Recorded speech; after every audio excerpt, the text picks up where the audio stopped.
మా సమస్యలు ఏంటంటే ఏదైతే రిలేటివ్గా ఆర్ఎంబి రోడ్లోని దగ్గరగా మెయిన్ రోడ్లు అయితే ఏవి ఉన్నాయో అందులో రోడ్ వేస్ మాత్రమే కొంచెం డెవలప్మెంట్ అయ్యి హెల్త్ ప్రాబ్లంకి మెయిన్ ఎస్పెషల్లీ రోడ్ లేదన్నా అంబులెన్స్ రావడానికి కూడా చాలా ఇబ్బందిగా ఉంది.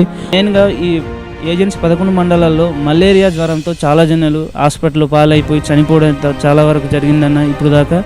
అలాంటి దుస్థితి రావడం కారణం కేవలం ఏంటన్నా డాక్టర్లు నిర్లక్ష్యం అయితే అని చెప్పలేము, కానీ వాళ్ళ పరంగా హాస్పిటల్కి రావాలంటే మా కనీసం అంబులెన్స్ వెహికల్ కూడా లేని పరిస్థితి అన్న. రోడ్లో నడుచుకంటే వెళ్ళాలన్న కనీసం వెహికల్ వెళ్ళాలంటే ఇలాంటి రోడ్డుకి ఏం వెళ్తుంది అన్న. చూడండి అన్న, ఈ రోడ్డు పరిస్థితి ఎలా ఉంది, ఎంత పరిస్థితి. కనీసం ఆటో వెళ్ళడానికి కూడా ఇబ్బందిగా ఉందన్న. ఇలాంటిది కూడా అర్థం చేసుకోవట్లేదు.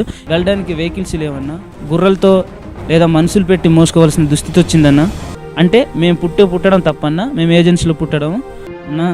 పవన్ కళ్యాణ్ అన్న, మీరు మాకు దేవుడు లాంటి వాడన్నా, మీరైనా వచ్చి మా కష్టాలని తీర్చాలని మేము కోరుకుంటామన్నా.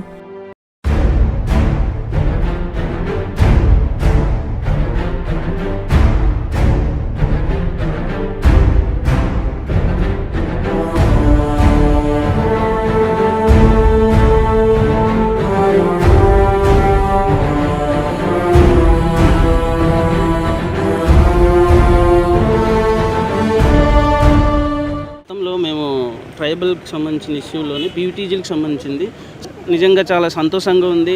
గతంలో అయితే మేము ఎవరితో చెప్పుకోవాలి అర్థం కాని పరిస్థితులు ఉన్నప్పుడు సార్ దేవుడిలాగా వచ్చి అప్పుడు నేను సార్తో కలిసి చెప్పాను, అసలు పీటీజీ అంటే ఏంటి, ప్రొమోజెడ్ ట్రైబల్ గ్రూప్ వాళ్ళకి సంబంధించిన ఇష్యూలు ఏంటి, వాళ్ళు ఎందుకు వెనుకబడి ఉన్నారు, వెనుకబడిన గల కారణాలు ఏంటంటే క్లుప్తంగా సార్తో చెప్పాను. ఈరోజు సార్ యాక్షన్లో చూపిస్తున్నారు.